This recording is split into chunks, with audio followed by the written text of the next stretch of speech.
We are live. Hey, on this Sunday in December the 12th. What is it? 13 more days till Christmas. We just happen to have one and only Harlem Holiday, who just happens to have the Christmas children's book of the season. That's right. So, welcome to Author Chat. A I'm excited to talk as we do on Sundays about intention. I love having author conversations about intention. So, first, Harlem, can you tell us a little bit about yourself and you as a publisher? This is not your first book you published. And then, what was the intention behind, the reason behind creating this particular children's book for this particular season? Well, my name is Harlem Holiday, best-selling author of a nonfiction called The Harlem Plug, which is a story I wrote for a friend who wanted to tell her family story. But I always had stories I wanted to tell, poems that I always wrote, and would maybe write this particular book. Oh, let me give you a little more about my background. I went to Lincoln University, HBCU, which I pledged Alpha Kappa Alpha. I know I got the Delta colors on, but I am an AKA. Um, but I graduated from City College of New York here in Harlem with a BA in Communications, Film, and Video. Since 2008 and before that, I was always doing a lot of community outreach. The New York Yankees gave me the go-to bat award for my community service. The Department of Health and Mental Hygiene gave us an award. My son and I an award. It was an HIV's AIDS award for testing over 3,000 young people throughout the city in the 5 boroughs. So I've always been a youth and community activist, always out there, just doing what I can. At one point in time, I owned a flea market, farmers market, giving my people in the Harlem community space to be able um, to sell their wares, and also to be able to get fresh fruits and vegetables into the community. So I've been doing this community stuff for so long, but youth and young people have always been the people that I always fought for. Um, and so me writing this book, Twas more than just a little Christmas. My son grew up without his father. It's not that his father didn't want to be there. He couldn't be there at the time. So my son grew up without a father. And I find that a lot of young men have grown up without fathers. Um, so this book, when I wrote was more than just a little Christmas, it was about a bond between a father and son. And uh, the son finding out later on down the line that his father was really Santa Claus, and his father passing the torch from father to son. So that's what this was all about. And because I love the holidays, I want to do like a whole holiday collection that I plan to do. I already started working on the Halloween book, but this is the first, and all of them are going to my son, who's now 33 years old. He's going to be the star of all my books. So that's kind of the beginning. Martin, do you have any more questions? Did I answer them? No. Yes, you did. Those are good. Thank you. So we have a comment from Elaine Sutton. She's saying congratulations. But Thank you. Thank people are you. watching It us was a live. long road, everybody, a long road to do this book, which I guess we'll get into. This has been a 10, almost 15-year journey for this book to be an actual reality that I can put in children's hands. And it had gotten to a point in my life where I said I had to let it go. There's a lot of things I wasn't happy with the book, the artist that I So let's originally start from the wanted. beginning. Okay. Let's start from the beginning. Talk about the beautiful illustrations. So Okay. you were getting ready to tell us about artists. So Yes. what was the challenge you had with illustrations and finding an illustrator? Getting a great illustrator.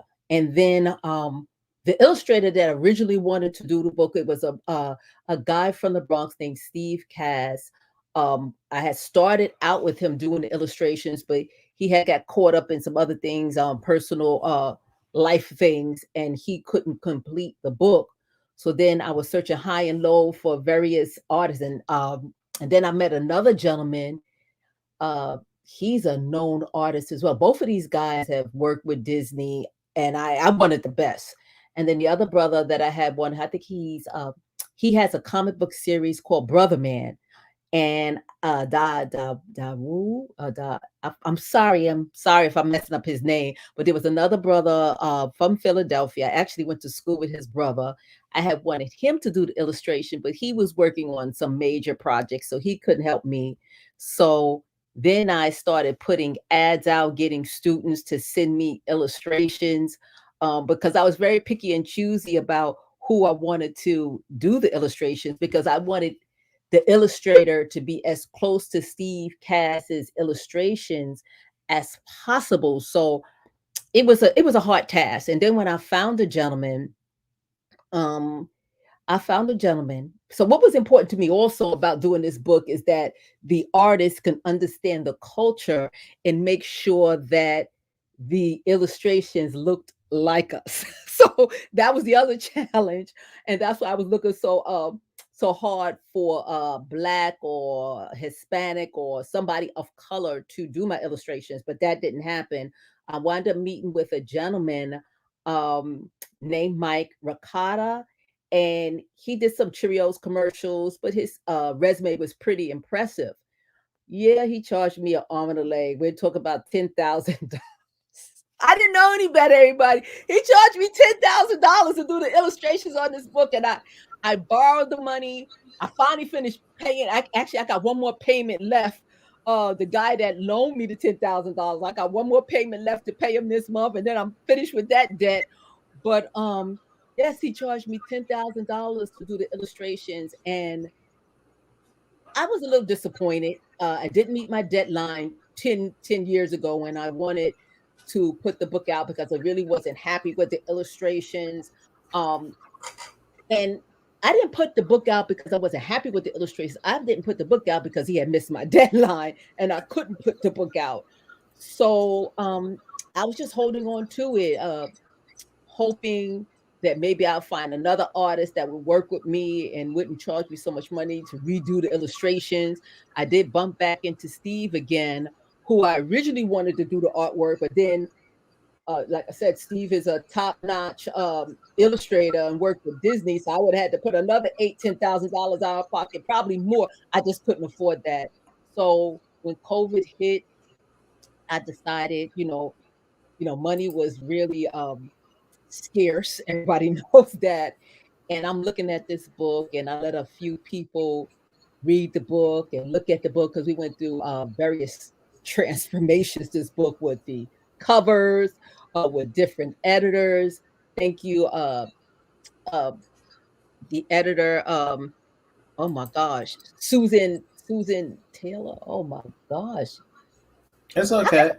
who is It's her? okay. I just spoke to her the other day. And Listen, you're doing a virtual book tour. I mean, it's a lot. You meet a lot of people. You forget oh, you meet people. oh my gosh. But I'm saying she was, and we talk about a great editor. She was so helpful in editing this book. But anyway, Carol Taylor. I'm sorry, Carol Taylor. She was an editor for over 18 years with Simon and Schuster. So she finally found a great editor. She was expensive too, to edit the book and get it to where it needed to be able to put it out there and sell it. But COVID um maybe decide to let this book go, that I was holding on to this book too long. And I said, I have so many other stories that I can tell. Um, and I said, let me let this book go. Because as artists, we tend to hold on to things because this is our baby. But I had to let it go. And I let it go. And here we are. Here we are selling my book. Twas more than just a little Chris. So I am excited. Everybody, I'm so excited. I'm so excited. I'm so excited. I'm so excited I just to get this book in hands and children hands. right. And if anybody's interested in purchasing the book right now, it's on sale for $2.99. That's right, Oh, $2.99 on please, please. Amazon. Yes, Definitely yes, go download the book, give it away to friends, and please leave a 5-star review. yes, One of the yes. things you talked about was the struggle to find the illustrator. I've seen the book, I have copies of it, it's beautiful. Um, Thank you. One of the things that struck me is the attention to detail. A lot of times in children's books, um, the lines around the characters' faces are not super clearly defined. Hmm. And I think that with your book, the difference that I love with your book is that the character faces are very, very easily defined. Like they're not, Hmm. it's not a situation where it's hard to see the beard and, you just kind of see a chin. But so when you look at your book now and you see the definition, the artwork, the time, you think all that, what do you feel as far as legacy goes when a child picking up this book in 2030 or 2032? They'll see themselves. We don't have a lot of books, especially Christmas books. When especially in our community, communities of colors, when kids think about Santa Claus, they think about a white Santa Claus that they see on TV. TV speaks volumes when we talk about children, and I think children, especially little boys, need to start seeing their selves when they turn on the TV and in positive image. Fathers and sons in positive image. You don't see a lot of images of fathers and sons. So I guess you could say I'm leaving a legacy of a father and a son tradition, which we don't have a lot. We don't have a lot of role models for little boys. We don't have a lot of boys growing up with their fathers. They're out here, growing up on their own and just learning from the streets. And I want them to be able to open this book up and see a father and a son, and maybe when they grow up, this is the kind of image that they want to see in their own households and their own families because it's important. It's important to show that because we don't show that enough. And as I said, because my son grew up without his father, not that his father didn't want to be there, but that his father couldn't be there, I needed this image to be seen and this image to be shown of a father and a son. I'm trying to get that book there. But this was important. This was important for me. This is the legacy that I want to see of our black men and our black boys together like this, working together as one. Got it. Got it. So tell us a little bit more about the journey as an author from the previous book you wrote to writing a children's book.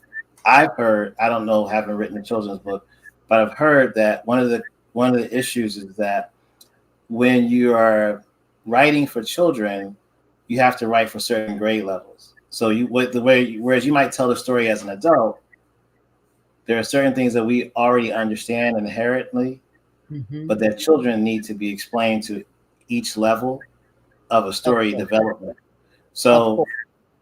how is that different for you as a writer from writing the book you previously wrote to this book specifically for children? Well, the nonfiction book was more of an adult book, and the subject matter was very adult. So true story. So it was a very adult story.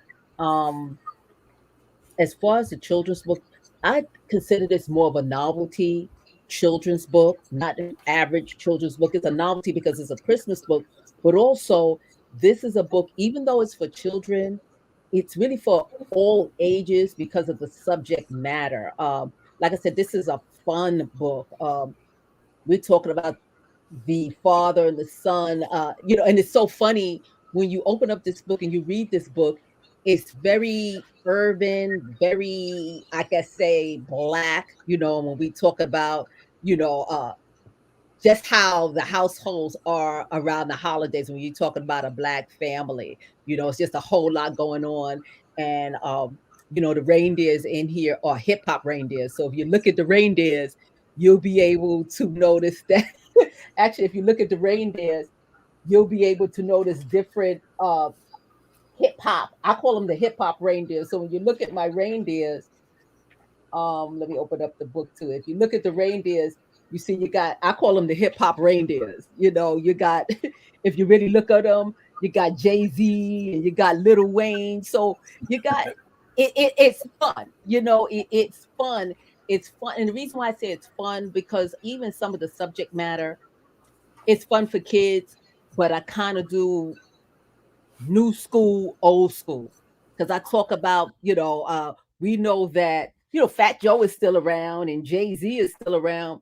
But when you talk about when you talk about family, I have a section in here where I said when the kids when the kids run into find Santa Claus in their house, he's doing the Harlem Shake. That's kind of old school. So when you look at this book, I said it's really fun. Um, right here, Santa is doing the Harlem Shake. The kids are looking while Santa is doing the Harlem Shake. So this book is more of a novelty book. I mean, children can read it. I would say any school age child that's able to read can read the book. But I believe that a child 13, 12, 9 years old, an adult can pick up this book and read it, and it'll make them feel that old school Christmas where Right. families coming How we together. grew up. Exactly, Mhm. exactly, Yeah, exactly, exactly. that's what's up. Um, one other question, I guess, before we end, was there's something that struck me. You were talking about. Um, do you have the audio queued up? Oh, sure, I can, sure, sure, sure, sure, Yeah, sure. I want them to hear this great audio, and I want you to talk a little bit about the audio book because I think that that's something that's highly missed, um, and folks need to understand how important intention in creation is because you didn't just throw this together. And a Mm-mm. lot of times, authors will want themselves to speak their own audiobook. And I think it would have been a different audiobook had you gone that route, Totally. because me and you, we understand what it means to be from Harlem. My wife was just talking about that show on TV called Harlem. And it's Uh-huh. hard for me to watch that show. It's on Amazon Prime. It's hard for me to watch that show because I know a lot of the backstories to some of those um, backdrops. Like they have the black woman professor not getting her tenure at Columbia. Mm-hmm. In the 90s and the early 2000s, there was some scandals about that. Mm-hmm. And Mm-hmm. people, instead of going to City College and becoming a tenure professor, they wanted to go to Columbia, but they were never given, tenure. They were always an associate Right. professor at Columbia. So if you were black or brown, you could go to City College and get, so for me, it's hard to watch that show. And even the whole restaurant thing, Mm-hmm. some of the restaurants that we love was shut down or, That's you right. know, didn't have the funding or whatever. So Harlem has, for people that live there, people that understand Harlem, we have a certain dialect, we have a certain way. I like what you've done with the audiobook because to me, it's a universal audiobook, even though you're Harlem Holiday. And there's Mm-hmm. no doubt about that. And there's no doubt about the Harlem impact to this book. But I think you're able to reach a lot more folks with the way that you designed the audiobook. Which was very, very important to me, to be able to have several formats so people can decide what they want, to even to have the audio and then have the book. And while the audio is playing, you're going through the pages. It's just a great experience for kids overall. But the audio was important to me, with the sound, just to give everybody that experience. Yep. You could just close your eyes and just get that experience of just being right there in the story. So it was very important to me. But I have the audio here, Okay. and I'm going to play it for you, a sample. Here you go.